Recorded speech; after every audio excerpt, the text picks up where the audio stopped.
pillow is sick. But not everybody in church loves the Lord. And not everybody in church came to praise him. Not everybody came to hear the good news. And if I had known about church folk, what I knew then, I would have never came to church. I believe it was Steve Harvey. If I had known that some churches have some Sister Odell's.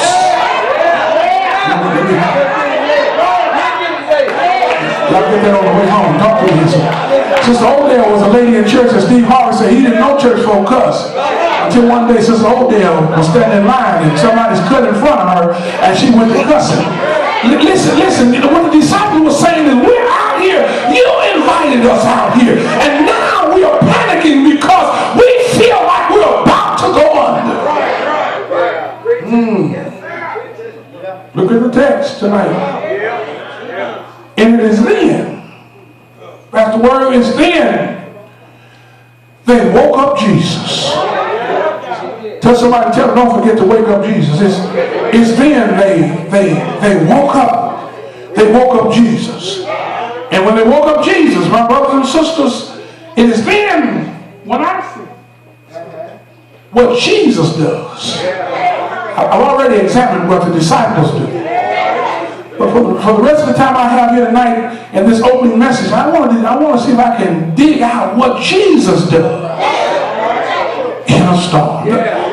What do the disciples do? First of all, they pulled up their degrees in storm management. And then they what? They panicked. Doesn't that remind you of you? Come on, talk to me here, somebody. Doesn't that remind you when you start trying to walk around like a peacock and strutting like you got wings under your outfit and a halo over your head until something happens in your life and then you can't handle it and then you begin to panic? But touch somebody real quick and say, but they had sense enough to wake up Jesus. I know you want to see it in the text. It's right there in verse 38. But he was in the stern of the ship asleep on a pillow. And they what? Awoke him and said to him, Teacher, get up, don't you care that we are perishing? Here it is, verse number 39. Then he arose. That word arose means suddenly. It means he got up immediately. Watch this. He got up. And when he got up, I want you to see what Jesus does in a storm. Touch your neighbor and say, he's preaching about what Jesus does in a storm. Here it is. First of all, Jesus ignores the storm. Boy, that y'all missing it. Touch your neighbor and say, he ignores. First of all, he ignores. Look at it. He ignores the storm. Can I show it to you again? It's in verse 38. He was in the stern of the ship. Here it is, asleep. Woo-wee.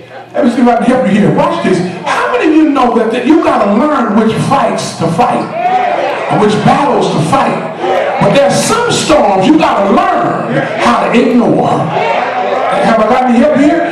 The text says Jesus was asleep. Now watch this. Does anything sneak up on Jesus? Is he surprised by anything? As a matter of fact, the storm had to get his permission. The wind had to get his permission before it could even start blowing. He was not surprised by the storm, so he knew the storm was coming, Sister Pleasure, and guess what he did? He went to sleep. Come on, talk to me here, somebody. What you got to learn is some storms you got to learn how to ignore. Well, Pastor Gladney, why must I ignore some storms? Watch this. You got to ignore some storms because of what you know. Watch it. And old people said it like this. I'm so glad that trouble, well, I feel like preaching in this house, won't last always. And then they will go along and say, oh my Lord, what shall? I'm so glad that, in other words, I'm ignoring some storms because of what I know. In other words, I'm ignoring it because I know the storm is in the hands of God. How many of you know that some people in life you got to learn how to ignore? There's some bosses at your job you got to learn how to ignore. Some church folk, choir members, you got to learn how to ignore. You got some friends and some relatives you got to learn how to ignore. You got to give them the hand. There's some people you got to act like you don't even hear them because that situation is already in the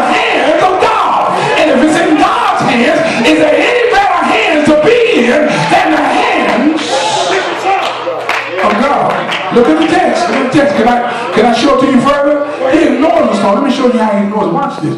If Jesus can't be surprised, watch this. Now Jesus is not, he is not napping. He is sleeping. But there's some areas in my home where I have designated as Big Daddy's area. Come on here, somebody. And there's certain chairs nobody else sleeps in but me. And really, I just nap in those chairs. You know, cat nap, those are the best naps in the world. And when I do, when I nap, I'm not completely unconscious. I'm just kind of in and out. And if I hear a certain noise, I'm subject to wake up and jump up and stand up and straighten up and do some things to somebody who's going to get messed. Talk to me or somebody. I'm just napping. I'm not completely asleep when I sit in that big chair. But when I go up them stairs and get in that California King, come on, talk to me somebody, and stretch all the way out, I'm not napping. At that point, I am ignoring everything around me. Jesus did not take a nap. He is asleep. What he is saying is, I know the storm is coming. I knew the storm was coming before the storm knew it was coming. It had to get my permission. And guess what he does in the text? Jesus is somewhat chilling while the disciples is panicking. Can I preach to you tonight? You got to learn how to ignore some storms, because if you think you're going to get from the cradle to the grave without any storm, baby, you got something else coming. Touch that neighbor and say, neighbor, you got to learn how to ignore it, because you already knew the storm was coming. Well, look at the contrast between the disciples and Jesus. They panicked. They pulled up their degrees in storm management, but Jesus ignores the storm. There's some people you got to learn how just ignore. They just come to raise hell. That's why they're here. They're not only sick, they're not going to catch a cold. They're going to never be in the hospital. They're going to be at church when you get here. They got all the hallelujahs, high praise, all they know. But their main agenda is to raise hell. And you know what you do? You feed into them when you acknowledge them. Tell somebody, tell them, you got to learn how to ignore some people. Well, he ignores the storm. But can I tell you secondly what else in the text? Secondly, he confronts the storm. It's right there, verse number 39. Then he arose, here it is, and rebuked the wind and said to the sea, peace, be still. And the wind ceased, and there was a great calm. Now this sounds like a paradox. That word paradox has to do with the fact of contradiction. It sounds like that verse 38 contradicts verse 39. And verse 39 contradicts verse 38. But what happens here is he ignores the storm, watch this, until it's time to confront the storm.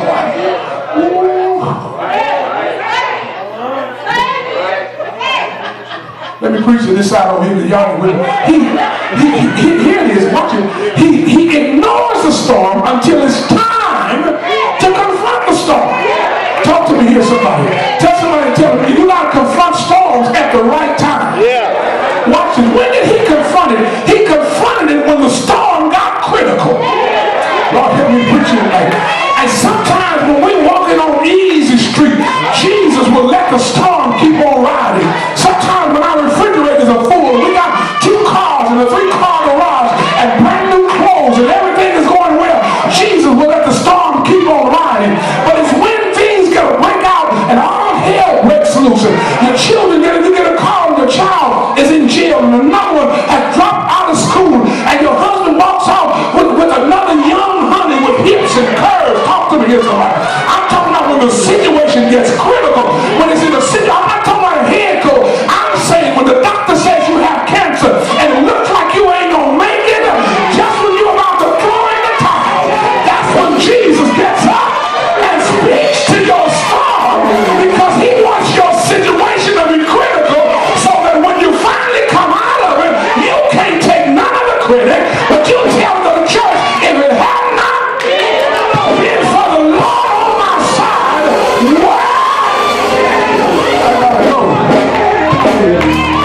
Can I show it to you in the text?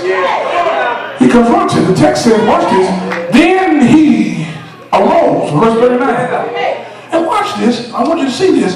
He arose and rebuked the wind and said to the sea, peace, be still. Now, I looked at this and I was puzzled that Jesus rebuked the wind and spoke calmly to the sea. Isn't that something? He scolds, he hollers, he shouts, he rebuffs the wind, but he speaks calmly to the sea. Can I tell you one more time? Y'all don't miss it. He hollers at the wind. He chastises the wind, but he speaks calmly to the sea. And the more I looked at that text, the more the Spirit began to say to me is, watch this, because what Jesus does is Jesus always deals, watch this, with the cause while we looking at symptoms. Boy, help me preach in this house tonight. Yeah, you see, can I show it to you? Watch this. You see, a young girl may come to church with her skirt too high. That's only the symptom. The cause is her mama skirt. Why you got to write it? Her mama skirt is too high. A young boy may beat his girlfriend up and cuss her out. You only looking at symptoms. The cause is his daddy whooped his mama. And he grew up thinking that was the way to do it. Jesus hollers at, watch this, at the cause. And speaks calmly to the symptom. In other words, you see the cause was the wind was blowing the water. And Jesus says to the wind, be muzzled. The Greek is, be muzzled, hush up. And when the wind hushed, the whitecaps laid down. Talk to me here, somebody. And can I tell you, he confronts this storm. I'm going to preach it anyway. You might as well stay here. I'm going to preach it. He ignores it, but then he confronts. He confronts the storm. And can I tell you, there are storms that's raging in your life, and at the right time, God's going to confront it. But he's waiting for it to get critical. So you can't take the credit. Have I got me help here? There's a story of the little bear cub that got lost, and finally he picked up the scent of some wolves, and he knew those wolves were tracking him.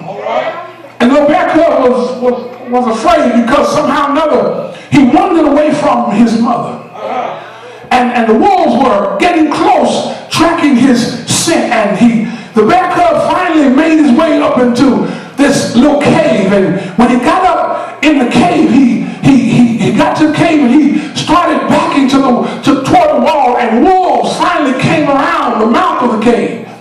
And they laid their ears down in their fur and tucked their tails and in a passive or in a aggressive position, they headed toward the little cub because they were going to have the cub for a meal that night.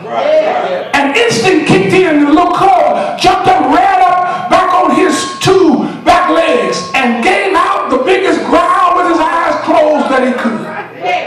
And he growled and growled and growled. And finally he heard a noise. And as he opened his eyes and came down on all four, he saw the wolves running, scurrying out of the cave. And his chest puffed out as if he had done something. And he growled 2 or 3 more times, and as he was really surprised. And the more he growled and he growled as to say, don't you know who I am? You are a wolf and I am a bear. And finally, as he finally turned around, he saw his mother. Come on here, somebody. Standing behind him. And can I tell you, sometimes in life we like to stand up and growl like we think we something, or like we think we got a whole lot of money, or like we think we paid our way to it. But touch somebody and tell them, when you get through growling, Jesus is standing behind you. That's why you are where you are, because it's his hand that's pushing you forward, because he waits until your storm gets critical. I've already kept it too long tonight. The disciples panicked in their storm. Deacon Austin, he confronts his disciples. It's right there.